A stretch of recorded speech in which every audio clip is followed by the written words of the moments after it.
Bom, boa tarde, pessoal. Bom dia, boa noite, dependendo do horário que você estiver assistindo esse vídeo aqui. Então, eu resolvi gravar, certo, esse vídeo para tirar dúvida de algumas pessoas que realizaram o simulado, né, da Fundab e houveram alguns questionamentos, né? O nosso querido amigo Pedro, né, que acompanha com vocês aí durante todo o processo, né, sim, ele mandou uma mensagem para mim no privado e disse que aí algumas pessoas, né, tiveram dúvidas a respeito dessa questão que está aparecendo aqui, né? Então, a gente vai mostrar aqui, certo? Esclarecer as dúvidas, tentar sanar as dúvidas e explicar por que a questão, certo? Ela causa, de certa maneira, problemas para algumas pessoas quando vão resolver, certo? Questões desse tipo. Embora, certo, para muitas pessoas essa questão ela é uma questão considerada de nível, não vou dizer de nível básico, mas é uma questão que muito estudada na química orgânica, porque ela envolve as funções orgânicas. Então, sendo dessa forma, certo, fica fácil de você perceber qual é a resposta. Só que aí, lógico, para aquelas pessoas que não compreenderam bem, certo, quais são as funções, não tiveram boas aulas, então elas podem acabar se confundindo e achar que a questão pode estar errada. Lembrando que é possível que algumas questões estejam erradas e elas são corrigidas, né? Mas nesse caso aqui, certo, essa questão ela apresenta uma resposta correta, embora algumas pessoas possam ter se confundido. Mas isso é natural, certo? Às vezes acontece. Então nós vamos ver alguns slides para poder explicar um pouco mais antes de ir direto para responder a questão, porque também não adianta só dizer qual é a resposta. A gente precisa analisar, certo? Para saber e poder sanar as dúvidas que vocês tiveram durante o momento de marcar a alternativa correta. Então a gente vem aqui, certo, para o PowerPoint, e no PowerPoint ele vai apresentar para a gente, certo, um slide com com as funções orgânicas, ok? Então, o que é que nós temos de funções orgânicas? Geralmente, a primeira função orgânica que a gente estuda, certo, é o álcool, que no caso são as nossas funções oxigenadas, certo? Então, o álcool nada mais é do que um composto orgânico que possui a hidroxila. Então, toda vez que aparecer a hidroxila, que é esse OH aqui, certo, ligado a um carbono saturado, para quem não sabe o que é carbono saturado, é aquele carbono que apresenta apenas ligações simples, aqueles tracinhos que você vê entre os elementos lá, entre os átomos de carbono, hidrogênio, oxigênio e por aí vai, se tiver outro elemento. Esse R que ele está colocando aqui, certo? Ele é um radical. Então, se tiver nesse formato, a nossa substância ela vai ser caracterizada como sendo um álcool, desde que a hidroxila esteja ligada a um carbono saturado. Aí veja os exemplos que eles mostram para a gente. Ele apresenta um álcool alifado, apresenta um álcool alifado, mas só com duas hidroxilas, apresenta um álcool cíclico, certo? Aqui está a hidroxila. Esse R seria essa parte aqui, ó, que não corresponde à hidroxila, que é o nosso radical. E apresenta para a gente um álcool aromático. Mas veja que a hidroxila ela está ligada a um carbono que a gente conhece, né, como carbono saturado. Se você abrir a estrutura, vai ficar um hidrogênio para baixo e um hidrogênio para cima. Porque esse anel aqui é chamado de anel aromático ou até de benzeno, se a gente quiser chamar dessa forma, ele não pode estar, o hidroxila não pode estar ligado diretamente a ele para ser um álcool, certo? Isso a gente vai ver no decorrer desse vídeo. Aí ele bota para a gente a atenção. Veja, primeira coisa que ele coloca, não é um álcool. Por quê? Porque a hidroxila não está ligada a um carbono saturado. Lembrando, carbono saturado ele só tem ligações simples. E aqui você vê, ó, esse carbono ele está ligado a outro carbono por meio de uma ligação dupla. Então, certo? Esse não é um álcool, esse é o enol. A outra situação que eu já tinha até adiantado é, ó, veja que a hidroxila está ligada diretamente ao seu composto aromático, seu anel aromático. Então, também não é um álcool, é um fenol. Ou seja, nós temos três funções oxigenadas que é com a presença da hidroxila. O álcool ligado a carbono saturado, o enol, a hidroxila ligada a carbono insaturado, e o fenol, a hidroxila ligada ao carbono ligado ao anel aromático. Então, é isso que a gente precisa ter em mente, certo? Que são diferentes, são estruturas diferentes, funções diferentes, certo? Para não se confundir. Outra coisa também interessante. Assim que aparece a hidroxila, você não pode já dizer que é um álcool, que é um fenol ou que é um enol. Você tem que analisar toda a estrutura para ver direitinho as características. Aí ele vai falar um pouco sobre o fenol. São os compostos que apresentam como característica o grupamento hidroxila, que é esse OH com um tracinho, que está ligado diretamente ao anel benzeno. Aí ele coloca aqui, ó. Esse AR, certo, indica que é um composto aromático. Esse composto aromático é o seu benzeno. Aí você tem aqui, ó, tá vendo? Ó? A hidroxila está ligada a ele. Veja que nesse caso a hidroxila não está ligada diretamente ao composto aromático. Então, desse lado aqui é o fenol e desse lado aqui, certo? Não é um fenol, ele é um álcool, sabe? Para a gente ter cuidado com essas representações. O enol caracteriza-se por apresentar o grupamento hidroxila ligado a um carbono insaturado. Aí ele coloca, veja, carbono aqui insaturado, ele destaca de vermelho, com a ligação dupla. Então você não pode confundir. Ó. Você tem o álcool, você tem o enol e você tem o fenol. Veja que são funções diferentes. Todos têm a presença da hidroxila, mas está ligada a compostos diferentes ou estruturas diferentes. Aqui no enol, ligado a um carbono saturado. Aqui ligado ao composto aromático e aqui a hidroxila ligada a um carbono saturado. As, as, a função que vem a seguir, certo, é chamada de aldeído. O aldeído, certo, ele é um composto caracterizado por apresentar o grupo carbônico na extremidade, ou seja, no fim da estrutura ou no início da estrutura, certo? As extremidades. Nunca vai aparecer no meio de uma estrutura.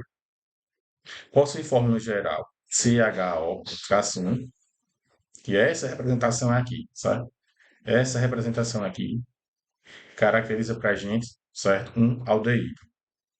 Cuidado também, porque algumas pessoas podem olhar e ver o carbono com a dupla ligação ao oxigênio e pensar que é outra função. Esse é um cuidado que nós precisamos ter. Cetona. São compostos que apresentam o grupamento carbonilo entre os carbonos da molécula, ou seja, ligado a dois radicais orgânicos. As cetonas geralmente aparecem no meio das estruturas, certo?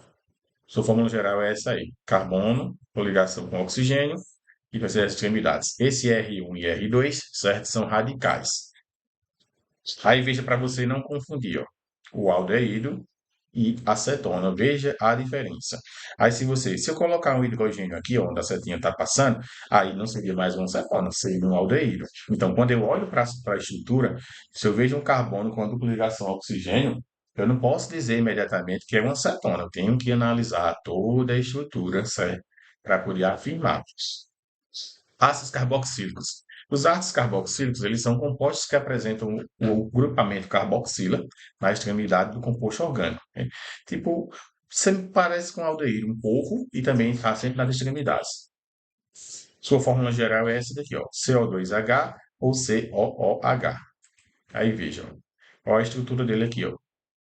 Uma dupla ligação do carbono com o oxigênio e uma hidroxila, certo? Ligada ao carbono. Veja que ele tem, né? Se a gente separasse aqui como funções, a gente teria a cetona e teria, certo, o álcool. Mas isso é uma função só, que é um ácido carboxílico. Então, cuidado para não fazer confusão. Ó, carbonila, hidroxila, sila. É carboxila. Ele pega certa carbonila que vem da acetona e a hidroxila que vem do álcool. E junta aqui a carboxila. Forma carboxila.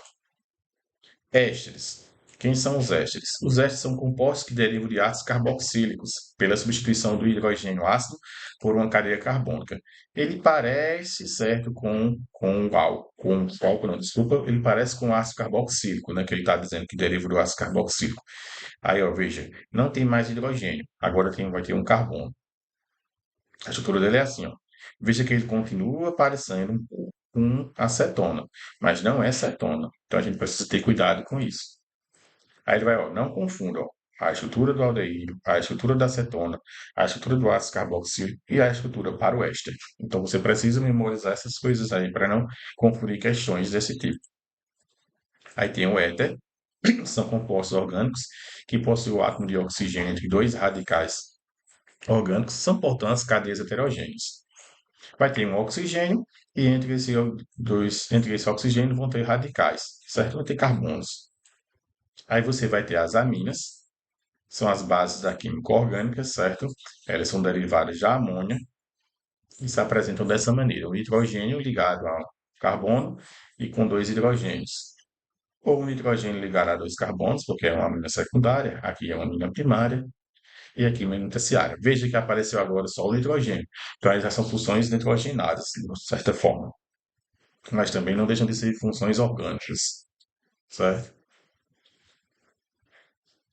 Aí tem que fazer nomenclatura usual, algumas coisas assim, mas não vai precisar para essa situação, não. Amidas são compostos derivados, teoricamente, do NH3, que é da amônia, pela substituição de um hidrogênio por um grupo acila. Aí veja, ó, olha, ela parece um pouco com acetona, né? Com acetona, que tem essa carbonila aqui, mas veja que ela também tem o NH2. Então, esse é o cuidado que você precisa ter. Os outros compostos foram colocados só porque poderia ser que alguém tivesse interesse, que eles chamam aqui os nítricos aromáticos nesse caso, para essa estrutura, e os auletos são substâncias derivadas dos compostos orgânicos pela troca de um ou mais hidrogênio por halogênios, flúor, cloro, bromo e iodo, certo? Aí ele vai colocar umas estruturas, dizer aqui a nomenclatura, certo? Onde estão encontrados, enfim. Mas isso aqui era só para a gente entender um pouquinho, certo? Para poder chegar no que a gente quer, que é a resposta da questão, que é justamente responder essa questão aqui, né? Essa imagem aqui. Então a gente vai copiar essa imagem e ela vai ser colocada, certo? Nesse espaço aqui, que permite que a gente possa, né, riscar com o auxílio do computador e por aí vai. Vou trazer também certas respostas que ele está colocando, né? Que é com base na estrutura apresentada. Ele vai dizer, né, que é a estrutura tudinho, algumas coisas, algumas informações, mas o que interessa para a gente praticamente é só isso aqui, ó. Observar a estrutura, na verdade, e ver qual a nomenclatura, e, aliás, e ver as funções que ele está colocando. Deixa eu só jogar aqui, certo? Tentar subir. Isso aqui talvez não dê para subir. Acabei apertando errado aqui. Mas acho que dá para arriscar. Então a gente vem aqui, né? Pega um lápis, né? Escolhe um lápis, ó, risca aqui, só para a gente ter, né, ideia do que está fazendo. E tenta colocar uma cor diferente. Vamos colocar uma cor, né? E que veja que você pode até escolher o traço do lápis para quando for fazer ficar melhor. Esse vermelho, deixa esse vermelho mesmo, né? Aí você pode mudar, fazer algumas considerações, o pincel pode ter diferente, pronto, esse vermelho fica melhor. Então você vai observar que ele está querendo dizer o seguinte: com base na estrutura apresentada acima, essa estrutura aqui que ele apresentou para vocês, certo? Estão presentes as seguintes funções orgânicas. Veja que ele está dizendo que estão presentes em pares, né? Então você vai observar se tem esse par. Se tiver esse par, você vai e marca a sua alternativa, né? Correto. Se não tiver, quer dizer que não teria resposta. Algumas pessoas podem ter se confundido por causa disso aqui, que a gente vai estar comentando e vai abordar. Veja bem, quando você olha para cá, eu vou circular aqui, você olha para cá, né? Você pensa que tem uma acetona, você pensa também aqui, ó, que tem uma cetona, e você pensa que aqui tem uma cetona. Então, a gente já pode pensar, tem cetona, certo? Tudo bem. Mas aí só teria o álcool se você considerasse, certo, a hidroxila aqui. Mas veja que a hidroxila, ela tem que aparecer sozinha, ela não pode aparecer junta. Quando você pega isso aqui, ó, pega essa parte aqui, isso não é uma acetona e uma hidroxila, não é uma acetona e um álcool. Isso aqui é um ácido carboxílico, certo? E aí você tem, ó, ácido carboxílico. Se você vier, pensaria, né, nessa, nessa estrutura aqui, ó, ácido carboxílico, né? Olhando assim, mas vamos lá. Se a gente for analisar cada alternativa, então a gente começa pensando aldeído. Para ter o aldeído, né, tem que ter aquela estrutura lá, C dupla O, certo? E no final da estrutura tem que ter algo assim, ó. E você não encontra nada nesse sentido. Então você não tem aldeído, certo? Você não tem aldeído. O éster. Para ter o éster, você precisa ter, certo? C dupla O, certo? E um O aqui. que é o seu oxigênio, e tem uma continuação aqui da cadeia. E aí você pode encontrar, certo, o seu éster aqui, ó. Você encontra o éster aqui, mas não encontra aldeído. Então a letra A não pode ser correta. Então a gente vai, certo, desconsidera e apaga. Depois ele fala de amina e éter, né? Veja bem, o éter você não vai encontrar, porque o éter precisaria ter só carbono, oxigênio e carbono. E você não tem, certo? Nada nesse sentido aí, nesse estilo, digamos assim, ou dessa maneira. Então você também não vai ter o éter. Alguém pode pensar, e a amina? A amina, certo? Veja bem, a amina, ela você pode encontrar ela para essa estrutura aqui, você pode encontrar ela aqui, ó. Tá vendo? Isso aqui é uma amina. Mas só que você não tem o éter. Então não faz sentido, certo? A letra B. Então você desconsidera. A outra é álcool e cetona. A gente já mostrou que não tem cetona, certo? Por que não tem o cetona? Porque, veja bem, ó, esse carbonilo aqui está ligado com NH, que isso aqui vai caracterizar para a gente, certo? Uma amida, como foi mostrado anteriormente. Aqui nós já vimos que é um éster e aqui nós já vimos que é um ácido carboxílico. Então não tem cetona e também não tem álcool, certo? Não tem cetona e também não tem álcool, ok? Aí sobra para a gente duas opções. Quais são as duas opções que nós temos, certo? As duas opções que nós temos. Só apagando aqui, tá voltando umas coisas ali, mas só fica para a gente, certo? As opções lá, D e E. O que é que nós temos? Vamos lá. Na letra D ele tem ácido carboxílico, que se pararmos para pensar, já encontramos o ácido carboxílico aqui, ó. Aí alguém pode pensar, tem ácido carboxílico, mas falta o fenol. Lembra que o fenol era o composto aromático e ligado a ele tinha uma hidroxila, que a gente acabou de mostrar nesse vídeo? Então não tem fenol. Aí você vem pensar, vem para cá, ó, amida e ácido carboxílico. O ácido carboxílico você encontrou aqui, ó, certo? E a amida você vai ter exatamente aqui, como a gente já tinha mostrado anteriormente. A amida está aqui, ok? Então a resposta aqui correta, a letra E. Espero ter tirado as dúvidas nessa análise e eu vou deixar esse vídeo lá para que vocês possam assistir e, né, se preparar aí para outras questões que possam vir a aparecer no seu Enem. Boa tarde a todos e até mais.